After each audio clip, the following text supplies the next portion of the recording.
ফরাজা রাসূলুল্লাহ যাকাত আল ফিতরে মিন রমাদান, রাসূলুল্লাহ ফরজ করেছেন। আল্লাহর ফরজ করা রসুলের ফরজ করে কোনো পার্থক্য নেই, কারণ রসুলের কথাগুলিও আল্লাহরই কথা, কোরআনে নেই, শুধু এতটুকু পার্থক্য হাদিসে আছে, বুঝছেন না? কিন্তু আমলের দিক থেকে, গুরুত্বের দিক থেকে একই রকম। রাসূলুল্লাহ ফরজ করেছেন, রাসূলুল্লাহ সাল্লাল্লাহু আলাইহি সাল্লামের মাধ্যমে আল্লাহ ফরজ করেছেন তার ভাষা দিয়ে। কি? জাকাতুল ফিতরে, জাকাতুল ফিতর, ফেতরা মিন রমজানা, কিসের? রমজানের ফেতরা। ফেতরা হয় কিসের? রমজানের সমাপ্তিতে। কতটা পরিমাণ আরেকটি বিষয়, তাহলে পরিমাণ টাকা নাকি? না না, ওসব না। পরিমাণ হচ্ছে সাআন, হাদিসের ভাষাটা আগে শোনেন, পরে এক একটি করে মাসলা বয়ান করুন। এক সা একটি কাঠা হইতো, পাত্র। আগের যুগে ওজনে দাঁড়ি পাল্লাতে ধান গম এগুলো মাপা হইতো না। ধান চাল গম ইত্যাদি যে আছে এগুলো কিসে মাপা হইতো? কাঠাতে। ছোটকে কাঠা বলি, একটু বড় হইলে আড়ি বলি, তার চাইতে বড় হইলে ধামা বলি। বুঝেন না? এগুলো বুঝেন তো আগের মানুষরা। তো আমরা দেখেছি, আমাদের কালে ছিল ওই প্রাচীন যুগে না, আমি যখন ছোট ছিলাম 10-12 বছর 14 বছর বয়স পর্যন্ত দেখেছি যে 8 কিলো বা 8 সের বা 5 সের, তখন সের বলতো, 8 সের 5 সেরের আড়িতে এই ধান মাপা হইতো। ধান মাড়া যখন হইলো তখন অতি মাপা হইতো, আড়ি ভর্তি করে মাপা হচ্ছে। মা খালারা কাঠাতে মেপে ভাত পাক করতো, কাঠাতে মেপে আপনার এতে দিত, পাতিলে দিত চাল। জি। তো দাড়ি পাল্লার ওজনটাই আজকাল এই 30-35 বছর 40 বছর শুরু হয়েছে, তার বেশি নয়। দাড়ি পাল্লাতে এ ধান গম জব আপনার কলাই অমুক তমুক ডাল এগুলো ওজন করা আগে ছিল না। তো এক সা ফরজ করেছেন। কি? নবী সাল্লাল্লাহু আলাইহি ওয়াসাল্লামের আমলে প্রধান খাদ্য কি ছিল? কে বলতে পারে? খেজুর ছিল না? কি বললো এদিকে? না, প্রধান খাদ্য যেটা বেশিরভাগ দিনে খেয়ে দিন পাত হইতো, খেজুর। মদিনার প্রধান খাবার খেজুর ছিল। শাম দেশে তখন গম হইতো, মদিনায় কোনো গমের চাষ হইতো না। জব পাওয়া যেত আরব দেশে, আশেপাশে পাওয়া যেত, কিন্তু কোনো আরবে, যেই আরবে আপনার আছেন বর্তমান, এই আরবের কোনো জায়গায় গম হইতো না, গম চাষ হতো না। এখন তো আল কাসিম একসময় অনেক চাষ হইতো, আমরা নিজে দেখেছি, এখন কমে গেছে। তো একসা কি মিনতামার 1 নম্বর খাদ্যের কথা উল্লেখ করেছেন। এখনকার প্রধান খাদ্য কি পৃথিবীর অধিকাংশ বিশ্বের, শুধু এশিয়ায় না, অধিকাংশ বিশ্বের, যদিও কিছু কিছু অঞ্চল পৃথিবীর এখন আছে যে প্রধান খাদ্য তাদের কিন্তু নয়, ভাত নয়, এমনকি রুটিও না।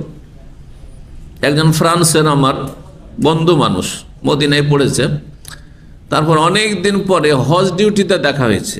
সে ফ্রেঞ্চ ভাষায় এসছে হজ ডিউটি করতে, আর আমি গেছি বাংলা ভাষায় ওই 2014-তে। তো যাওয়ার পরে দেখি যে শুধু মাকারোনা খায়, পাস্তা, ওইটাই খুব পছন্দ করে, ভাত সেও দেখে না, মাকারোনা খায়। তাই আমি বললাম, তো এইভাবে আপনারা ভাত খান না? তখন বলছে যে ভাত খেতেই হবে। আমি জানছি ভাত তো অন্তত একবার তো খেতে হবে, তাই না?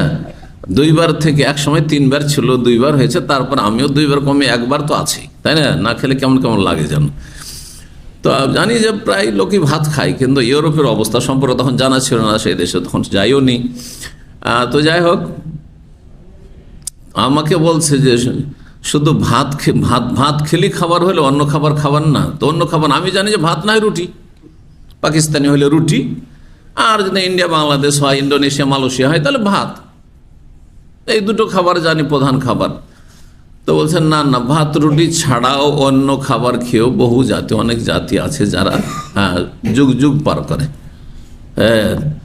হ্যাঁ, ওই দেশের পশ্চিমা দেশে গিয়ে দেখলাম যে তাদের প্রধান খাদ্য হচ্ছে আলু। কথা বুঝতে পারছেন না? আশ্চর্য হয়ে যাবেন আপনি। আলু হলে আর কিছু লাগে না। আর ব্যবহৃত বস্তুর মধ্যে টিস্যু, করোনার সময় দেখেছেন হয়তো সোশ্যাল মিডিয়াতে, টিস্যুর জন্য একবারে দোকানপাটে সুপার মার্কেটে সব মরিয়ে টিস্যু কেনার জন্য, বুঝতে পারছেন না? জি, টিস্যু ছাড়া তাদের চলবে না। আর পানির ওপর সবচেয়ে বেশি ঘৃণা অমুসলিমদের, পশ্চিমা দেশের কাফেরদের সবচেয়ে বেশি ঘৃণা কিসের ওপর? পানির ওপর। পানি ব্যবহার করে না পেশাব পায়খানা, নাউজুবিল্লাহ নাউজুবিল্লাহ। এখনো সেসব উন্নত দেশে গেলে এই জন্য লোটা ঘটি দিয়ে আপনাকে শৌচ কার্য সারতে হয় সব দেশে। এরকম নল নেই। জি, নতুন কিছু কথা, দুনিয়ার কথা শুনিয়ে দিলাম। জি, তো যাই হোক, একসা খেজুর, আউসা আমিন শাইরিন, একসা জব, দ্বিতীয় খাবার যেটা রুটির আকারে খেতে সাহাবায়ে কেরামগণ মাঝে মধ্যে পেতেন, তাও জব, জি, যেটা খুব পুষ্টিকর খাবার। রোগীদেরকে আমরা ছোটকালে দেখতাম, ডাক্তার বলতো, হোমিওপ্যাথ ডাক্তার বা ওই কোয়াক ডাক্তার বলতো, খুব ওই দুর্বল হয়ে আছে, বলছে যে ছেলেকে বার্লি খাবেন, বার্লি। তখন তো বার্লি বুঝতাম না, কারণ বাজার থেকে বার্লির প্যাকেট কিনে নিয়ে আসতো, বার্লি বা কি জিনিস। পরে যখন ইংরেজি শিখলাম তখন না বুঝলাম যে বার্লি মানে জব। এই যে জব, যেটা চাষ হয়েছে আমাদের জমি জায়গায়, চাষ হয়েছে একসব জবের ছাতু, যে কত খেয়েছি। তো একসা হচ্ছে শাইর আলাল আবদে, এই ধরনের খাবার যেগুলো, অন্য রেওয়ায়েতে আরও বিভিন্ন বস্তুর কথা রয়েছে, সেগুলো দিতে পারে, যেগুলো মানুষের খাবার। খাবার মানে যেগুলো খেয়ে দিয়ে মানুষ বাঁচতে পারে, এই না যে মাঝে মধ্যে খাই। যেমন মাঝে মধ্যে খাই সুজি, সারা জীবন আপনাকে সুজি খাওয়াই থাকতে পারবেন? সেমই, মাঝে মধ্যে খায় মানুষ, আর আর এই ধরনের কিছু। আচ্ছা, আম খেয়ে সারা জীবন শুধু আম খেয়ে চলবে না? চলবে না, কেউ থাকে না এইভাবে। শুধু আঙ্গুর খেয়ে, আঙ্গুরকে শুকিয়ে দিয়ে আমার খেয়ে দিয়ে ওই যা ঠিক আছে, কিশমিশ, যেন কিশমিশ চলতে পারে। কাঁঠাল চলবে না? চলবে না, এগুলো চলবে না, এগুলো দিয়ে চলবে না। এগুলো খাদ্য, কিন্তু সাময়িক খাদ্য এগুলো। এই জন্য কিছু, এই কথা এই জন্য বলছি, কিছু লোকেরা ফেতরা দিতে গিয়ে আজকাল বেশি পণ্ডিতি করে। একটু বেশি করে টাকা পয়সা দিলাম, আর তারপরে ওই যে 3 কেজি ওরা খাদ্যদ্রব্য বলছে সব মিলিয়ে দেব। কিছু তেল 200-300 মিলি তেল দিয়ে দিল, আর তারপরে কিছু সেমই দিয়ে দিল, আর কিছু আটা দিয়ে দিল, কিছু আপনার চিনি গুঁড়া চাউল দিয়ে দিল পোলাও খাওয়ার জন্য, দিয়ে প্যাকেট করে বলছে এটা হচ্ছে টোটাল 3 কিলো, সব মিলে 2.5 কিলো একসা, এই যে আমি ফেতরা দিলাম। এই ফেতরা হবে না। ফেতরা যেটা খাদ্যদ্রব্য হইতে হবে, সেটা গম হবে, না হয় গমের আটা হবে, না হয় জব হবে, জবের আটা হবে, না হয় চাল হবে, না হয় চালের আটা, এগুলো হবে। কথা বুঝতে পারছেন না? কারো ফরজ বলছেন, গোলাম হলো ফরজ, আলাল আবদি ওয়াল হুররে, স্বাধীন হলো ফরজ, যাকার পুরুষের উপর ফরজ, নারীর উপর ফরজ, সাগীর ছোটর উপর ফরজ, বড় ফরজ, কিন্তু কার? মিনাল মুসলিমিন, মুসলিমের উপর, হিন্দুর উপর নাই। আমার প্রতিবেশী ওই দিকে আছে, এই মহল্লাতে, তো এক বাংলাদেশি ছেলে, তার সাথে একটা হিন্দু থাকে, বাঙালি, নতুন নতুন এসছে। এখন অন্য সময় তো ভালো খেতে পাবেন না, আর সাহারি ইফতারিতে ভালোই খেতে পাই, তো সবগুলি রোজা রাখছে, সবগুলি রোজা রাখছে। বলছে এই রোজা রাখছে তো কি করব, খেতে দেবো, এই করবো। আমি বললাম যে আগে কলমা পড়াও, চেষ্টা করে না, কলেমা পড়বে না, কিন্তু রোজা রাখছে সব, আল্লাহ হিদায়াত করে। এই রোজা কোনো কাজে আসবে? ইমান ইসলাম ছাড়া, লা ইলাহা ইল্লাল্লাহ ছাড়া কিচ্ছু কবুল হবে না। আজকে থেকে 15 বছর আগে যখন পুরাতন সেন্টার ছিল, পুরাতন সেন্টারে কারা ছিলেন? আছেন 2-4, এই ছাত্র মাশাআল্লাহ অনেক আছে। ওইখানে একটা হিন্দু ছেলে আসতো, চিটাগাঙের ছেলে, মানে অল্প বয়সে না, মোটামুটি 40-এর মতো বয়স। আর সে ওই খোদেরি এলাকায় থাকতো, আর মুসলিমদেরকে উৎসাহিত করে আমার লেকচারে নিয়ে আসতো, আর নিয়মিত লেকচার শুনতো, বুঝছেন না? লেকচার শুনতো, জুমার দিন এখানে বসে খেত, সব করতো, আবার এদের সাথে নামাজ পড়ে নিত। কালেমা পড়ার জন্য কত যে চেষ্টা করেছি, কালেমা পড়াতে পারিনি। যে আজব দুনিয়া, আজব, জগতের আজব মানুষ কিছু আছে, বুঝছেন না? কালেমা হচ্ছে কি? চাবি। চাবি না থাকলে দরজা খুলবে না জান্নাতের, ইসলামের দরজা খুলবে না। সুতরাং ইসলামের গণ্ডিতে না আসলে তোমার নামাজ, রোজা, হজ, যাকাত, ফরজ, নফল কিচ্ছু কবুল হবে না। এই জন্য মুসলিম সমাজে যারা মুরতাদ, নাস্তিক, ওদের কিচ্ছু কবুল হয় না। মুসলিম সমাজে যারা মাজার পূজা, তাদের কিছুই কবুল হয়, সব নষ্ট, কারণ ইসলামের গণ্ডিতে আসেন। বুঝতে পারছেন? জি, বুখারী মুসলিমের হাদিস। যারা দায়িত্বশীল অভিভাবক, তারা ছেলে মেয়েদের দেবে, ছোট বড় সবার দিতে হতো, পয়সা নেই, অধীনস্থদের দায়িত্ব হচ্ছে অভিভাবক। যিনি অভিভাবক তিনি স্ত্রী দেবেন, তিনি ছেলে মেয়েদের দেবেন। জি, কিন্তু যারা স্বাবলম্বী ছেলে মেয়ে হয়েছে নিজেরটা দিতে পারে। আবার কেউ কারো দিয়ে দিলে কোনো অসুবিধা নেই। আমার আপনি দিয়ে দেন, আপনাদের আমি দিয়ে দিই, জায়েজ রয়েছে, ফরজ আদায় হলি হলো। জি, এর রহস্য কি? ফিতরা দিলে ফায়দা কি? কয়েকটি রহস্য রয়েছে। একটি হচ্ছে গরিবের উপকার করা, অভাবের অভাব দূর করা ঈদের দিনগুলিতে, যাতে করে ঈদের দিনে মানুষ অনাহারে না থাকে, দরিদ্ররা। আর ঈদের দিনে যারা শ্রমিক দিন আনে দিন খায় তাদেরকে শ্রম দিতে, জন মজুরি করতে না যেতে হয়। এই দিনগুলি তাদেরকে সচ্ছল করে দাও। আচ্ছা, তারপরে যারা ভিক্ষা করে খায়, এই দিনগুলো ভিক্ষা করে বেড়াতে না হয়, তাদের বাড়িতে যেন ফিতরা পৌঁছে যায়। বাড়িতে পৌঁছে দিয়ে আসতে হবে। চাইতে আসবে তাহলে ফিতরা দিতে হবে। এটা দেশি তরিকা, এটা ভুল তরিকা আমাদের দেশে। সর্দার সাহেবের কাছে, মন্ডল সাহেবের কাছে ফিতরা জমা হবে গ্রামের, এটা আমাদের এলাকায় আছে, জানি না আপনাদের কি। আর সেখানে আসবে গরিব ঈদের পর থেকে, তারপরে দেবে। ঈদের পরে ফিতরা দিয়ে আপনি কি করবেন? ঈদের দিনে তাকে সচ্ছল করতে হইতো। তারপরে ও চাইতে কেন আসবে? তার বাড়িতে দিয়ে আসতে হবে। নিজের গ্রামের ফিতরা নিজের গ্রামে দেবেন এবং বাড়িতে দিয়ে আসবেন। জানেন অমুক অমুক গরিব আছে, ওদের বাড়িতে আপনার ফিতরা দিয়ে আসবেন। এটা হচ্ছে ইসলাম। ইসলামকে সুন্দরভাবে আমাদের দেশের অধিকাংশ মানুষরা বুঝেনি, যার ফল ভুলভাবে আমল করে। জমা করে একসাথে ফিতরা রেখে দিল, আর তারপর ঈদ পড়লো, আর ঈদ পড়ার পর ঈদের পরের দিন থেকে বা তার পরের দিন থেকে তখন ফিতরা বিতরণ শুরু করলো। আরে ভাই, এখন কেন ফিতরা? ঈদের দিনে বেচারা গরিব তো গরিবই থেকে গেছে, অনাহারে থেকে গেছে। যাতে করে গরিব মানুষরা আর তাদের ছেলে মেয়েরা এই ঈদের আনন্দে সচ্ছল মুসলিম সমাজের সাথে শরীক হতে পারে। জি, এই ফিতরার আর একটি রহস্য হচ্ছে যে এর মাধ্যমে রোজাদারের রোজায় যে দুর্বলতাগুলি রয়েছে, বড় ধরনের যদি দুর্বলতা থাকে, যাতে রোজা নষ্ট হয়ে যায় তাহলে তো কাজা করতে হবে। কিন্তু কিছু দুর্বলতা এমন আছে যে যেগুলোতে রোজা দুর্বল হয় কিন্তু রোজা নষ্ট হয় না। রোজার অবস্থায় ঝগড়া করা, রোজার অবস্থায় তর্ক করা, রোজার অবস্থায় মেজাজ গরম করা, রোজার অবস্থায় একটু কারো গীবত নিন্দা করে নিলেন আর মিথ্যা কথা বলে দিলেন, এই ধরনের যেসব ভুলভ্রান্তি গুনাহ, সেগুলি থেকে রোজাদারকে পাক পবিত্র করবে। এই মর্মে আব্দুল্লাহ বিন আব্বাস রাদিয়াল্লাহু তাআলা আনহু থেকে হাদিস বর্ণিত হয়েছে। তিনি বলেন, ফারাজা রাসূলুল্লাহ যাকাত আল ফিতরে, রাসূলুল্লাহ সাল্লাল্লাহু আলাইহি ওয়াসাল্লাম যাকাতুল ফরজ করেছেন। কিসের জন্য? তোহরাতাল লিসাইম, রোজাদারকে পাক পবিত্র করার জন্য। কি থেকে? মিনাল লাগু, রোজা অবস্থায় যে অসার অবাঞ্ছিত কথা বলেছে, রাফাস এবং যৌনাচার করেছে। যৌনাচার মানে হারাম নয়, জেনা ব্যভিচার পরকীয়া নয়। আপনি স্ত্রীর সাথে বেশি আমোদ ফুর্তি করতে গিয়ে মজি বেরিয়ে আসছে, এমন করবেন না রোজা অবস্থায়। কারণ এটি হচ্ছে বর্ডার, আর বর্ডারে গেলেই কিন্তু রিস্ক আছে, অন্য দেশে ঢুকে যেতে পারেন, আর আসামের কাঠ গড়ে যেতে হইতে পারে, ঠিক না? তো যেসব ত্রুটিগুলো রোজাদারের হয়ে থাকে সেসব থেকে মুক্ত করার জন্য ফরজ করা হয়েছে। এটা হচ্ছে আরেকটি হিকমত। আরেকটি হিকমত হচ্ছে আল্লাহর শুকরিয়া আদায় করা। এই ফিতরার মাধ্যমে আল্লাহর কি করছেন? আর্থিক শুকরিয়া আদায় করছেন।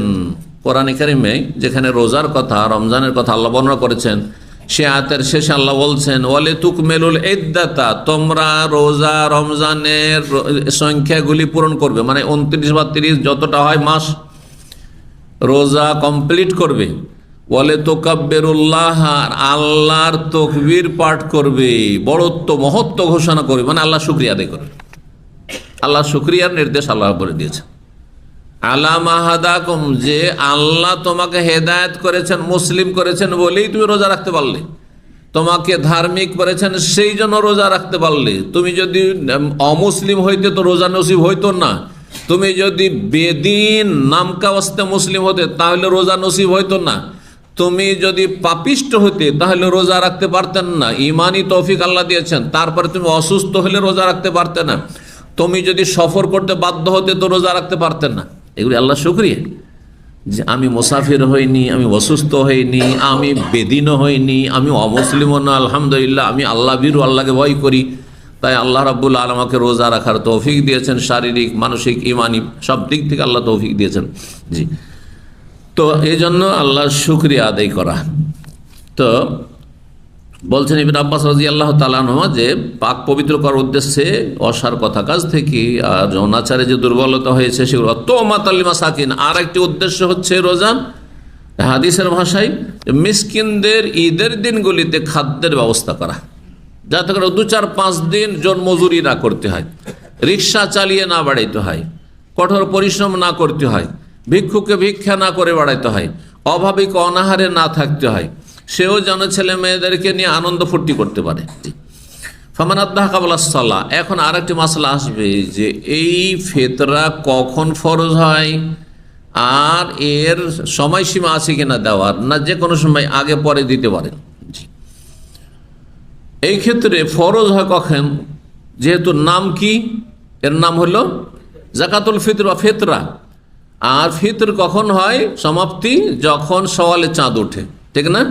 তাহলে যখন সওয়ালের চাঁদ ওঠার খবর পাবেন তখন আপনার ওপর ফিতরা ফরজ হবে। সন্ধ্যাবেলা সওয়ালের চাঁদের খবরের আগে কোনো ব্যক্তি যদি মারা যায়, ধরেন সূর্য ডুবার 10 মিনিট আগে মারা গেছে একজন লোক, তাহলে তারও ফিতরা ফরজ নেই। 29 বা 30 রমজানে, শেষ রমজান একবারে, হ্যাঁ, মাগরিবের কিছুক্ষণ আগে মারা গেছে, তাহলে ফরজের সময় পাইনি। ঠিক ওই রকমই যেমন একজন লোক, আজকাল দাম্মামে জোহর হচ্ছে 11টা, হ্যাঁ মোটামুটি 50, তাই না? তো 11টা 50, এখন কোনো ব্যক্তি যদি 11টা 40 মারা যায়, তারপরে জোহর ফরজ না? ফরজ না, ফরজ। ঠিক ওই রকম, বুঝলেন না? তো ফিতরা ফরজ হয় সওয়ালে চাঁদ ওঠার সাথে।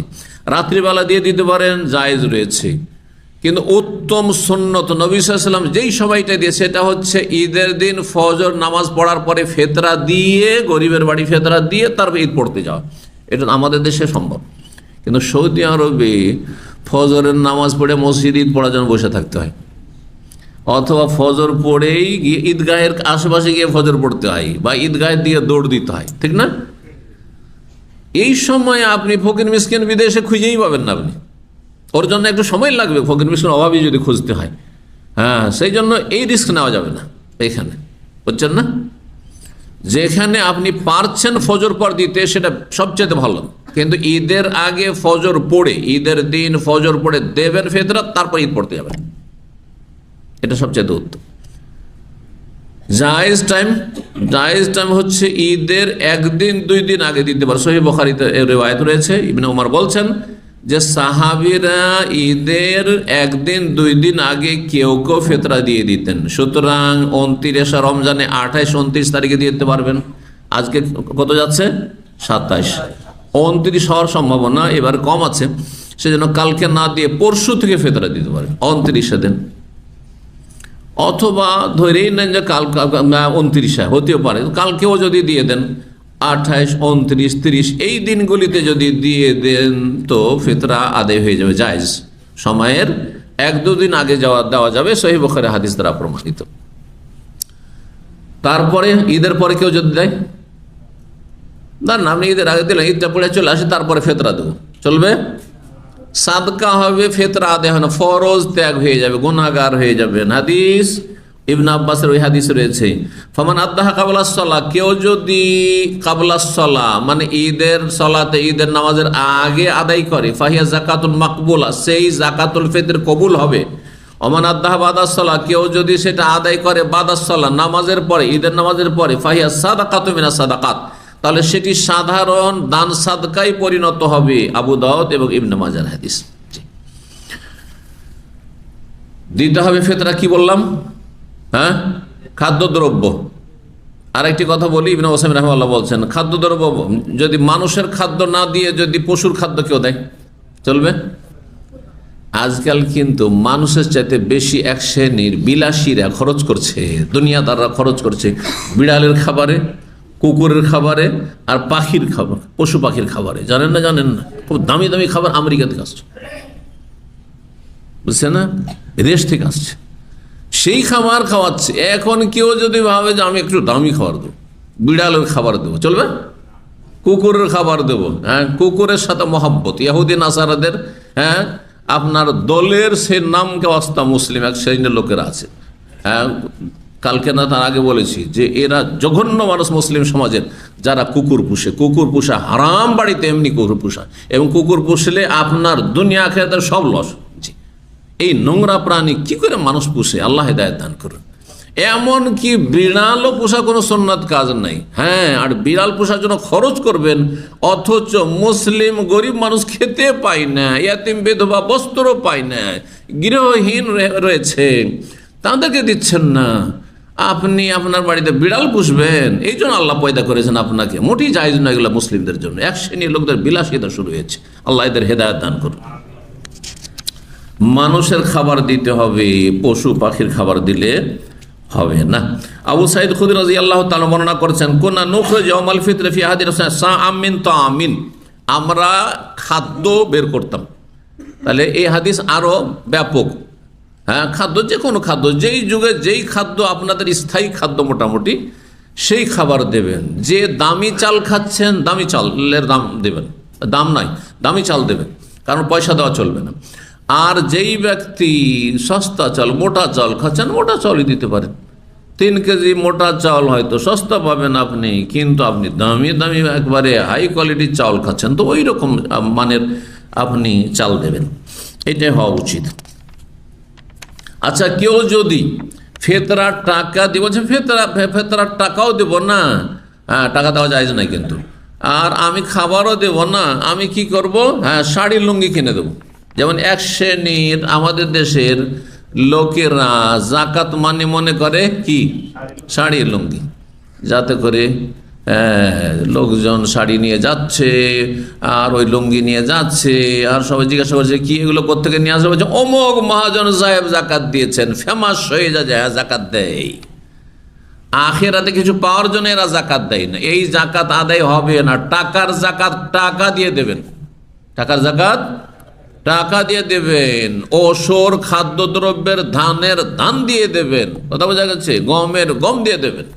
আর টাকার জাকাত আপনি দেবেন আপনার লুঙ্গি, আপনার শাড়ি, পচা সড়া, এগুলো কি হবে? এগুলো জি, হ্যাঁ, তার লুঙ্গির প্রয়োজন রয়েছে আপনি জানেন, তার শাড়ির প্রয়োজন আছে জানেন, তার চিকিৎসার প্রয়োজন থাকতে পারে, তার অন্য কিছু প্রয়োজন থাকতে পারে। জি, মোটেই জায়েজ নাই। কোনো ফার্নিচার দেওয়াও জায়েজ নাই। যার যা লাগবে সেটা সে ব্যবস্থা করে নেবে। জি, সেখানে ওয়ালা তুজি ইখরাজ কিমাতিত তাম, পয়সা দেওয়াও যথেষ্ট নয়, পয়সা দিলে ফিতরা আদায় হবে না।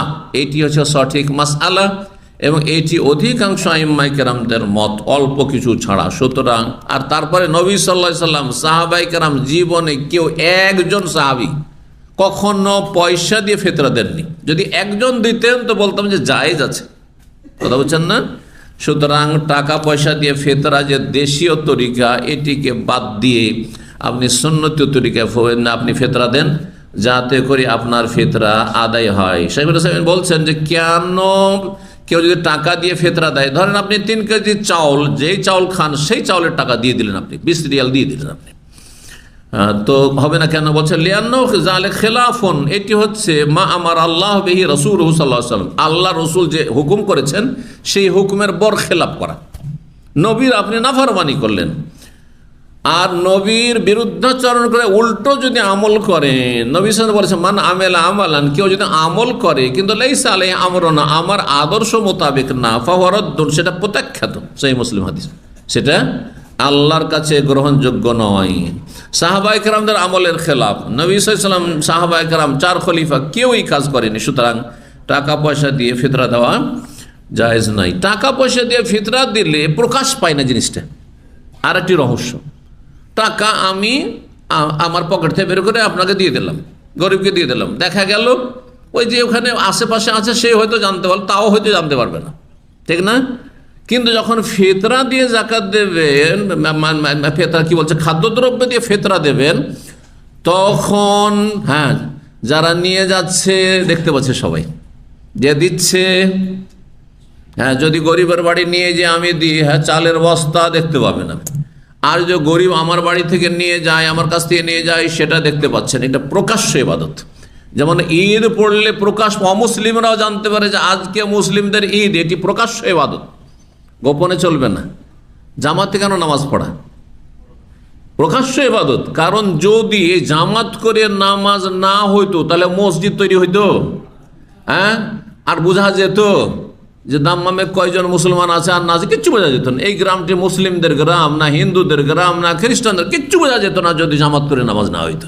তো এই ইবাদতের বড় রহস্য আছে, যাতে করে বোঝা যায় ঈদের মাধ্যমে যে হ্যাঁ মুসলিম আছে, 5 ওয়াক্ত নামাজের মধ্যে বোঝা যায় যে হ্যাঁ মুসলিম এই এলাকায় আছে, কথা বুঝতে পারছেন। ফিতরার মাধ্যমে বোঝা যায় যে হ্যাঁ এই এলাকা মুসলিম আছে, যে ফিতরা নেওয়া দেওয়া হচ্ছে। জি, এই জন্য এই রহস্য আর এই দলিল সবগুলি পরিপন্থী কাজ করা, টাকা দিয়ে ফিতরা দেওয়া, এটি জায়েজ নয়। আল্লাহ রাব্বুল বুঝার যেন তৌফিক দান করেন। সহিহ মুসলিমের আরেকটি হাদিস শুনে শেষ করি। নবী সাল্লাল্লাহু আলাইহি সাল্লাম সম্পর্কে বলছেন, ইবনে উমর আমারা বিযাকাতিল ফিতরে, ফিতরা সম্পর্কে নবী সাল্লাল্লাহু আলাইহি সাল্লামের হুকুম ছিল আনতু আদা ক্বাবলা খুরুজিন নাস ইলা সালাত, ঈদের নামাজে যাওয়ার আগে ফিতরা দাও, তারপরে ঈদের নামাজ পড়তে যাও। জি, আল্লাহ রাব্বুল আলামিন যেন আমাদের আমল করা তৌফিক দান করেন সুন্নাত মোতাবেক, এবং আমাদেরকে বিদআত থেকে আর শরীয়ত বহির্ভূত কাজ থেকে, সুন্নতের খেলাফ কাজ থেকে বেঁচে থাকার তৌফিক দান করেন। আর যেসব ভাইরা এখানে আছেন তাদের বলছি যে আপনার ফিতরা ভুলবেন না। ফিতরা আচ্ছা দেবেন কোথায়? যদি গরিব থাকে, যেখানে আপনি বসবাস করছেন প্রবাসে, তাহলে এখানে দেওয়া উত্তম। কিন্তু স্বাভাবিক এখানে আপনি গরিব অনেক সময় চিনছেন না, যদি জানা থাকে যে আপনার রুমমেট এমন আছে যার বেতন নেই, আর বাসা ভাড়া নেই, তার খাওয়া দাওয়ার কোনো ব্যবস্থা নেই, তার চাকরি নেই, তাহলে তাকে দেওয়া উচিত। আপনি দেশে পাঠাবেন না, তাকে দেন আপনি। কিন্তু যদি না জানা থাকে এমন, কাকে দেবেন আপনি? ফুটপাতে যারা বসে থাকছে, গাড়ি নিয়ে আসছে, অনেকে সচ্ছল, আপনার চাইতে ধনী, তাহলে তাদেরকে ফিতরা দেওয়া জায়েজ নয়। তাদেরকে ফিতরা দেওয়া আপনাদের জন্য ওটি জায়েজ নয়। তাহলে আপনি আপনার গ্রামের গরিবকে চেনেন, 1-2 দিন আপনার ঈদের আগে তাদের টেলিফোন করে দেন আর বলেন যে আমার এত কিলো ফিতরা লাগবে, আমার পরিবারের এই ফিতরাগুলি আপনার খাদ্যদ্রব্যের আকারে বিতরণ করে দেন। আপনার ঈদের আগে যাতে বিতরণ করে, তাদের ঈদ নয়, কারণ তাদের ঈদ সাধারণত 1 দিন বা 2 দিন পরে অনেক সময় হয়। সুতরাং আপনি এই ক্ষেত্রে সজাগ হবেন, এই ফরজের ক্ষেত্রে গাফিলতি করবেন না। এখানে দেন অথবা ওখানে দেন, কিন্তু আপনার ঈদের আগে যাতে ফিতরা আদায় হয়ে যায়। আল্লাহ যেন কবুল করেন। রব্বানা আতিনা ফিদ দুনিয়া হাসানা ওয়া ফিল আখিরাতি হাসানা ওয়া কিনা আযাবান নার। সুবহান রাব্বিকা রাব্বিল ইজ্জাতি আম্মা ইয়াসিফুন ওয়া সালামুন আলাল মুরসালিন ওয়াল হামদুলিল্লাহি রাব্বিল আলামিন।